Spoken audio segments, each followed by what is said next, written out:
Hello, everyone, and welcome to episode number 46, Achieve Magic with Katara Sky.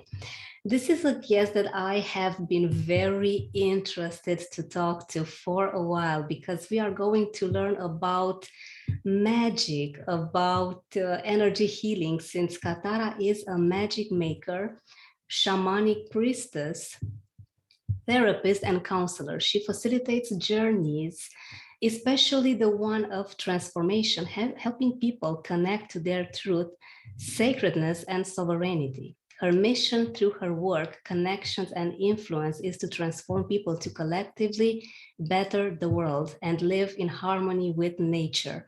I love this. By doing this, generations after us can live in greater connection with themselves, their ancestors, land, and all their relations.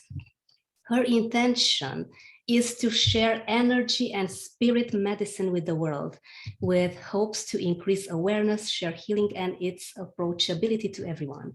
In these days and times, she's finding it more important than ever to be connected to ourselves and to community.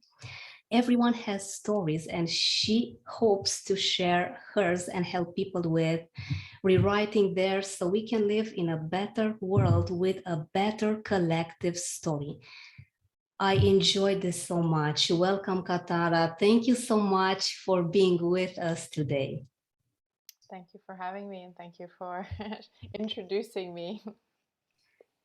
It's a pleasure. And since I read your amazing introduction, I had a difficult time choosing a part of it. So I chose to read it all because it's so effective. I wanted to ask you, Katara, what is your story? How did you begin your amazing journey with your business? Thank you. Thank you for asking. And uh, seems like our life is always a collection of so many stories that each time I have the opportunity to share mine, I never know which one to actually share.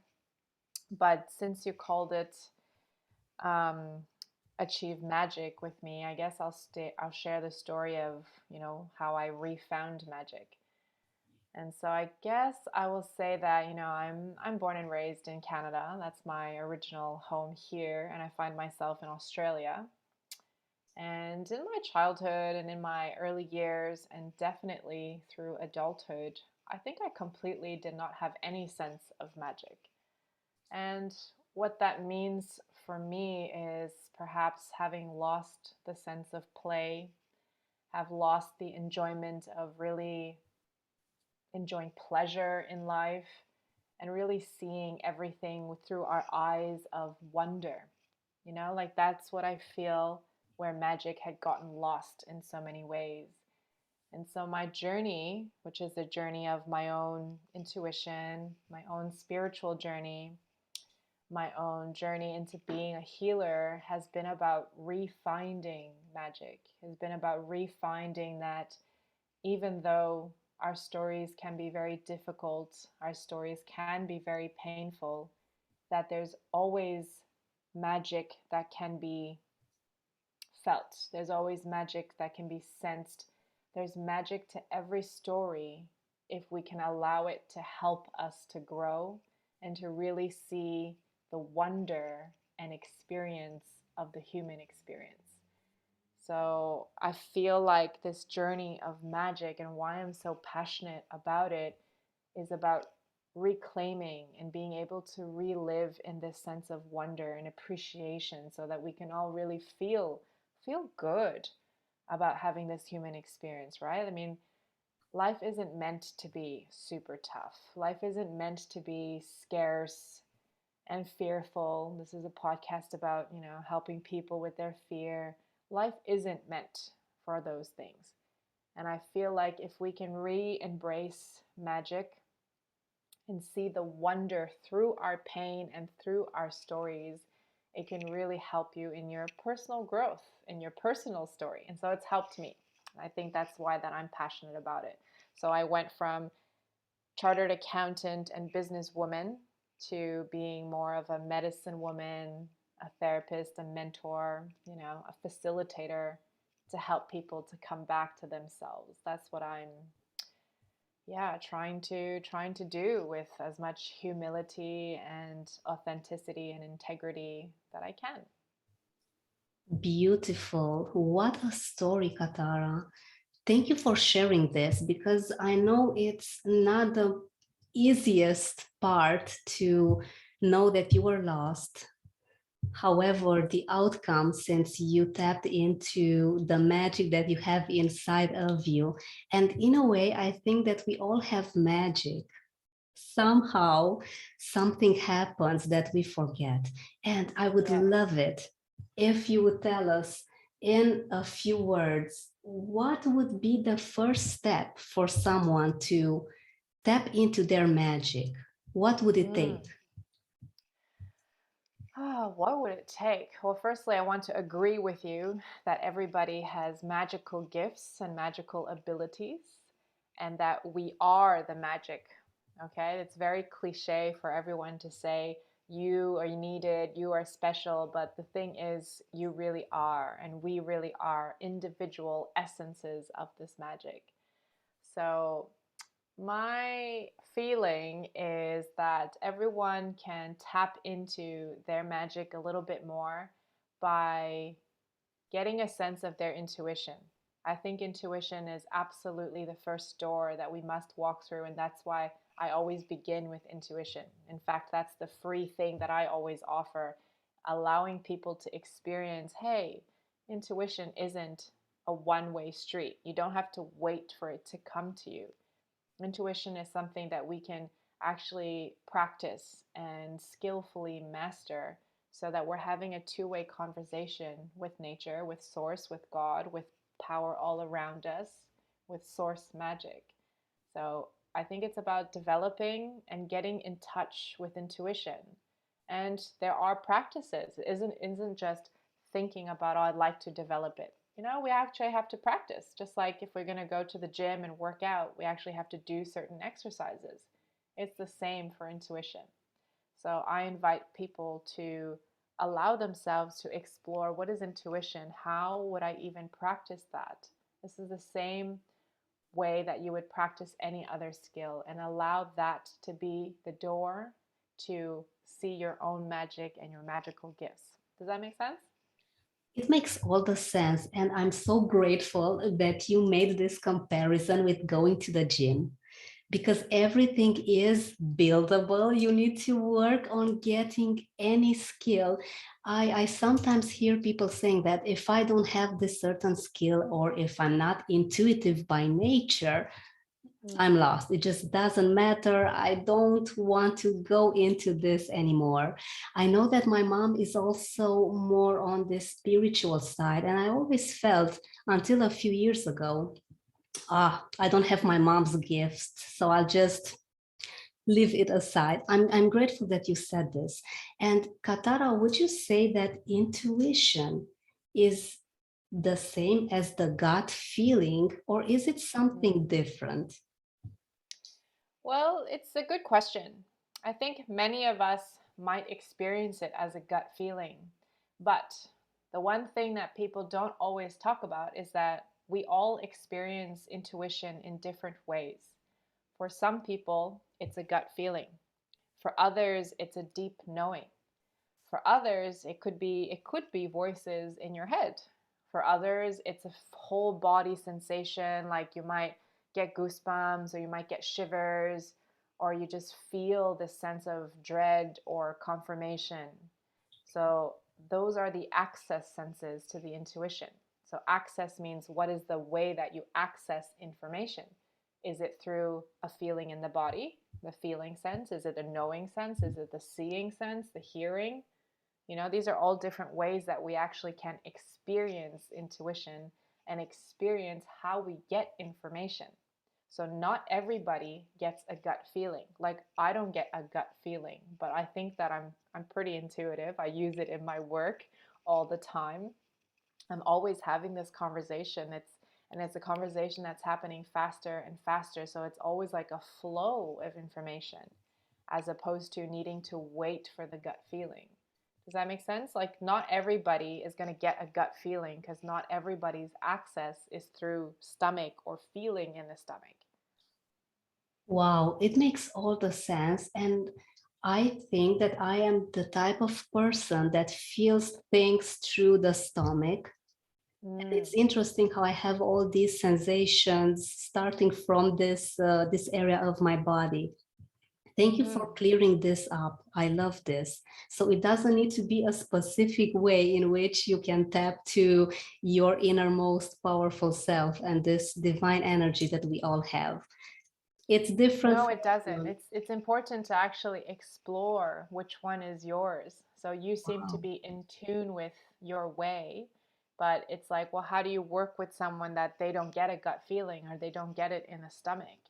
So it's being able to understand how people's different languages are speaking.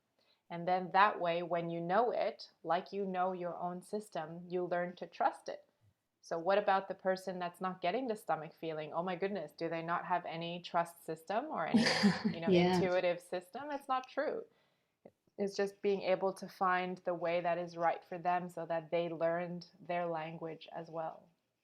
This is so important. Thank you for mentioning this.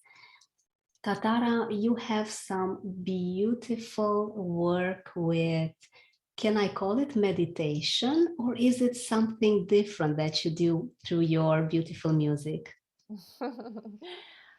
It is meditation. It's meditative.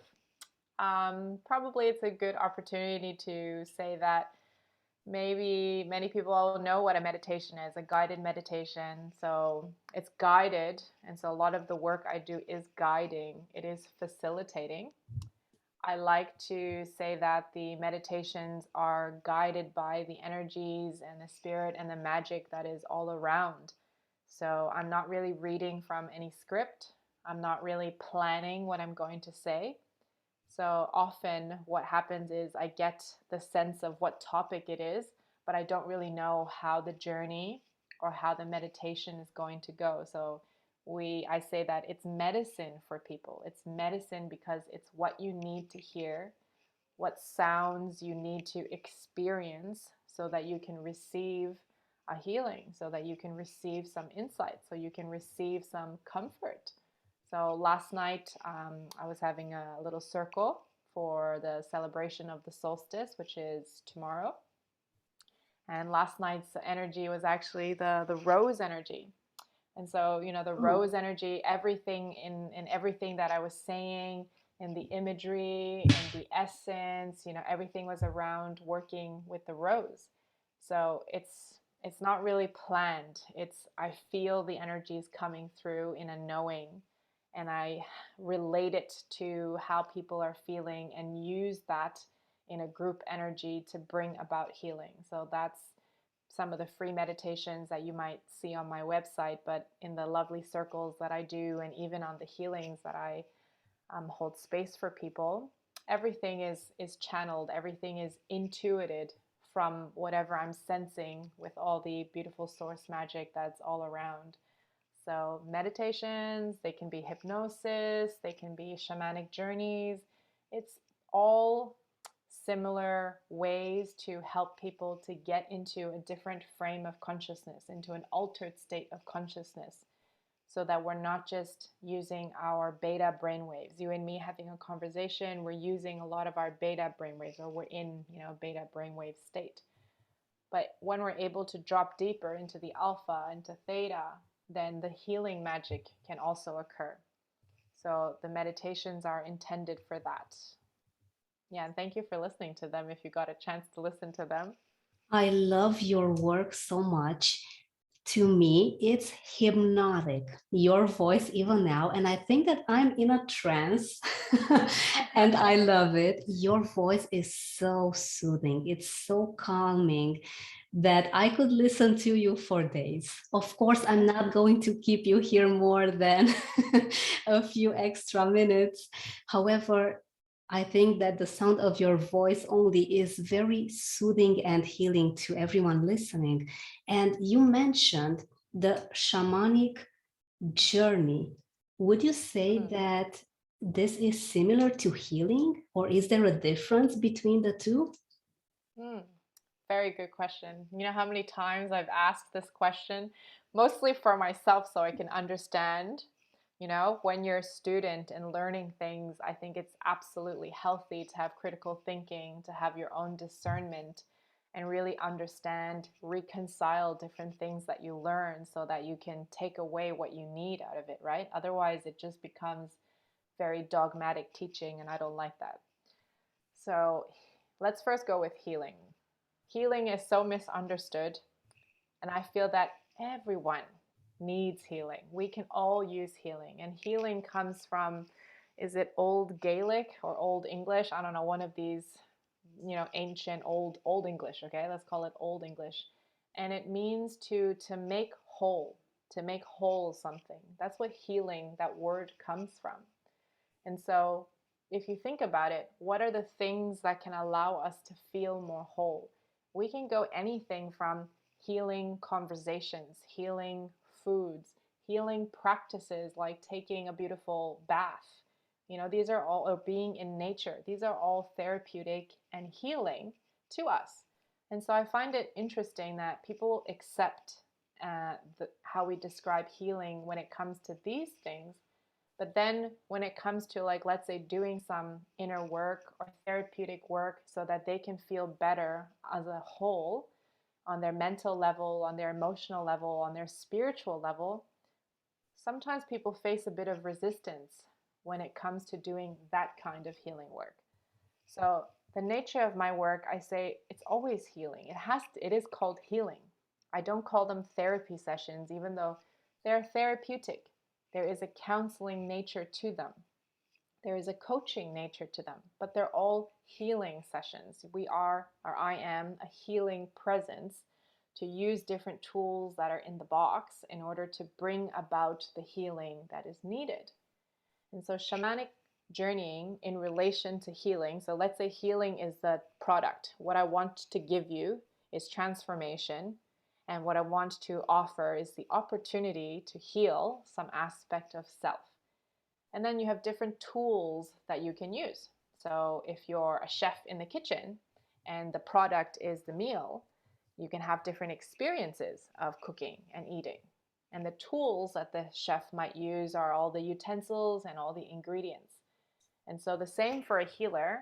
I have many tools in my toolbox, and shamanic journeying is one of the most significant tools that is used. Shamanic journeying is firstly under the belief system or the idea that we acknowledge that there is spirit all around us, right? And so when I say spirit, there's a life force. There's an energy that animates us. There's an energy that's in the wind, in the sun. There's an energy there. It's not dead. It's not inanimate. Otherwise, we wouldn't be having all these, human experiences. So we acknowledge that there's spiritual and spirit energy all around that is seen and unseen. And so the shamanic journey allows us to tap into different realms or different frequencies, different consciousnesses where we have access to different information than we normally see with our eyes, that we normally sense with our five senses. So as I mentioned before, if intuition, we have all these ways of getting more information using the inner seeing, your inner knowing, right? Your gut feeling isn't one of those things of seeing with your eyes and smelling with your nose and tasting with your mouth. These are the five senses in your outer. But we have our inner senses, our inside. So that's why most of the time when we journey, when I take people on journeys or when I journey for them, we close our outer eyes and we go the inside world.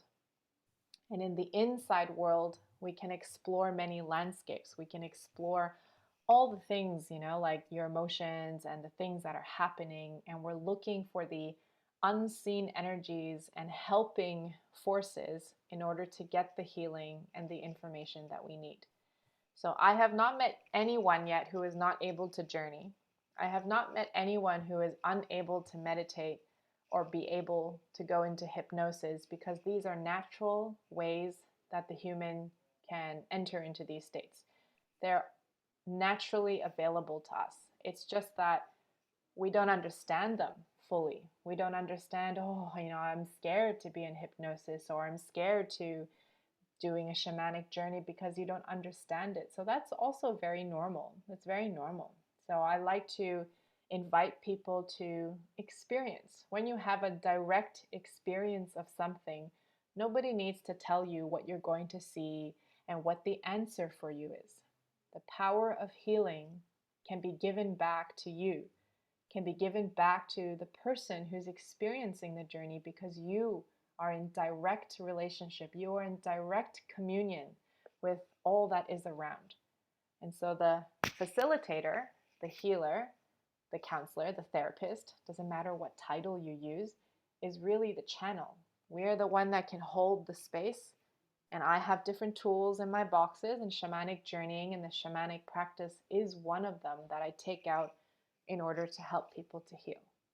That's my approach. But, there are others that might practice it slightly differently and for different reasons. But right now, we're living in modern society and we have a modern day life. And so we need to adapt. We need to bring the ancient medicine into the modern day in a way that can help people, so that people can understand that the medicine can be pragmatic. It's helpful for your everyday. It's not that you escape to some reality and you escape real life. This is not the purpose of using or doing this work. It's to actually help you to have a better life now. Does that give you more of an understanding of what a shamanic journey is? Wow, I did not see this being this fascinating and transformative, and I'm It taking is. notes. Yeah. I'm taking Yes. notes.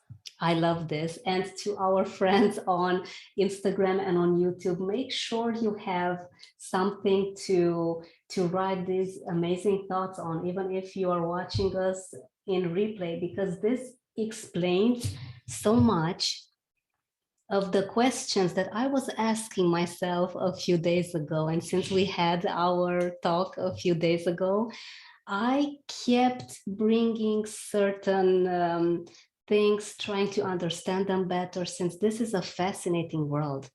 And Katara, you mentioned something very interesting a few minutes ago. You said that certain parts of the self would need to be changed, would need to be altered in order to heal. People may have this fear of change. This has spoken to me so much through the years, since I'm working with people that have fears in business. And the number one fear is that, okay, what would people think? Because they don't want to change. Change causes them to not see further than this very moment that doesn't look that bright. Would you say, Katara, that healing and change go hand in hand, and we do need to modify everything in ourselves in order to embrace the full, complete healing? What are your thoughts on this? Okay. So the information that's coming to me as the example to use, because that's how I answer everything. I never know what I'm going to, talk or say until the guides tell me, "Oh, use this example." So think of a dis-ease, which that's all disease is. It's a dis-ease in our system. Think of a dis-ease that can be curable, but you haven't healed. Curable, but not healed. So what I mean for that is, let's say you have a breast cancer, let's just say. And through the tools that the Western medical system has, you may successfully remove all the tumors or, the cause of this issue. But if that person, which has been cured of the breast cancer, right? Because you no longer have the bad cells in your body, you've been cured of this. That person could potentially still feel grief, still feel unhappy, unfulfilled, victim mentality, like so many things. And so you could be you can be cured from a thing that has happened for you, an opportunity for you to look at, but you can remain wounded from it. And then that's why there's a difference between curing and healing. And so, for every one of us, no matter what our struggle is, and I know that for your listeners, it could be about changing themselves, embracing new career changes potentially. It could be about starting the dream business, whatever it is. I 100% believe that there is a process of healing related to this because it's the aspects, the parts of yourself that remain wounded, and therefore it's a resistance on your path to do what you want to do. Now, for your listeners, what they want to do is, let's say, create the business, start the business, better business, whatever it is. So the wounding, the things that keep us from getting there, are things like limiting belief patterns. I'm not good enough to do it. I'm not skilled enough. I have failed in the past. So the thought patterns that are there. And that is something that does not require a cure, but it requires healing to make ourselves whole so that we don't have those thoughts, but we have the things and the beliefs, such as not just confidence, but to feel that we deserve those things. I deserve to have the job that I dream of. I deserve to feel enough, right? It's our birthright. So those are actually wounds, our limiting thoughts. I would see them as woundings. And then, of course, they can come from so many places, whether it's from our past relationships, failed businesses, our childhood, our past lives. That's a whole different conversation in itself. But all of these present as potential woundings. And so, therefore, it presents this big thing that you're talking about, fear. And if there's only two categories of emotions, because I know there's a whole emotional wheel out there, it really comes down to we can either do things that are of the fear vibration and all the different aspects and colors of fear, or we can do things out of love and all the different aspects and variations of love. And if you change that a little bit, perhaps it's light and dark. Perhaps it's good versus bad. There's so many ways that you can look at it, but fear is such a big monster. And some of us are so afraid to look at it because we have pain. We don't want to get hurt. We don't want to fail. We don't want to go into the unknown because we don't know what's there. But standing and only looking at fear, it's like you're looking at the closed door when I'm just on the other side. You can say the love vibration, all the possibilities, the opportunities, the bliss, the abundance that is available. When you cannot move through the fear, you're also stopping yourself from all the potential that is on the other side of fear. And so everything that presents in there, around the fear, and it's in the way of you having the business or the dream job you want or the dream life you want, is a wound.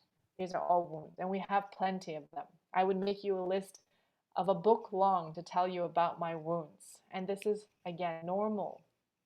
People don't feel that you're alone. We all have our wounds, but the bravery in us is in us being able to look at the wounds and transform, completely transform, not just incrementally change.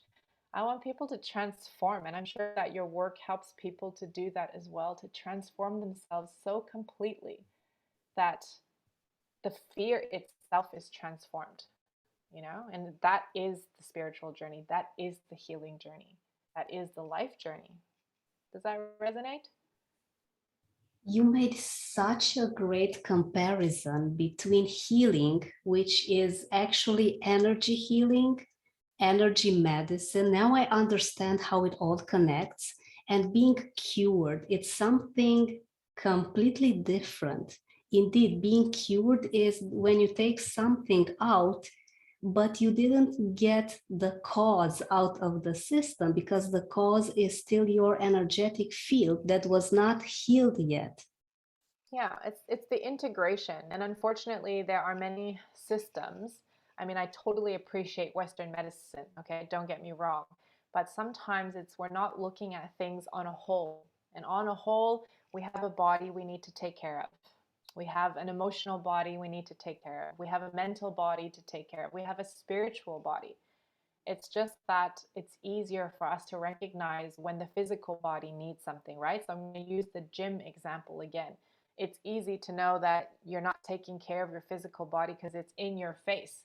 You can see it if you're not looking healthy, right? If you're looking at skin, if you're looking at, I don't know, weight, it's very obvious, right? But if you have a mental wound, if you have an emotional wound, if you have a spiritual wound, it's a bit harder to see. If you're not, you're not bleeding. How do I give you a band-aid for that? How do I give you what you need for that? The medicine for the mental, emotional, energetic, spiritual wounds are a lot harder to see, are a lot harder to diagnose, and a lot harder to help people to get what they need, because this isn't something that you can consult a book and you're saying, oh, you have fear of starting a business. Let me give you 3 doses of this and 2 doses of this. Like, unfortunately, it doesn't work like that.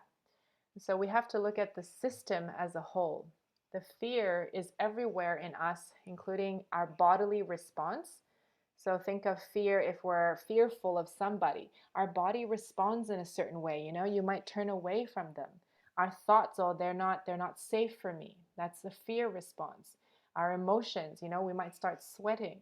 So how we respond to fear depends where the wounding comes from, and how we then give it the cure and the healing that is needed for that person. And that's different for everyone. So people need to understand that healing isn't just for people who, I don't know, like are in desperate situations. We can all use healing. I'm doing healing, every week. Every week. This is the tough. No, this is not a tough journey. It's a playful journey to find magic. It is. But during that time, you have time for play and you have time for serious work. Yeah, like I'm smiling, I'm enjoying my work. This is part of work. We get to laugh and share our beauty and our gifts.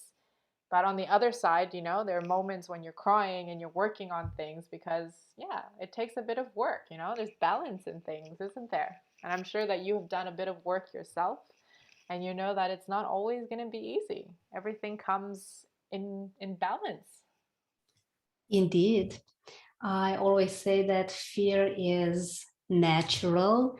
It's not the most fun most of the times because you tap into some things that you were not aware of completely. You did not even have a hunch that you would tap into a certain limiting belief, for example. You mentioned about doing the work, and as you said at the beginning of our talk, and I find this very fascinating, how you switched your life around for being a businesswoman, from being a businesswoman to this also business, but it's the beautiful spiritual side of life. Would you say that this was a tough journey for you at the beginning? How did you see fear back then, and how did it transform through the years? Mm. It has definitely been a journey, and definitely I have experienced a lot of fear.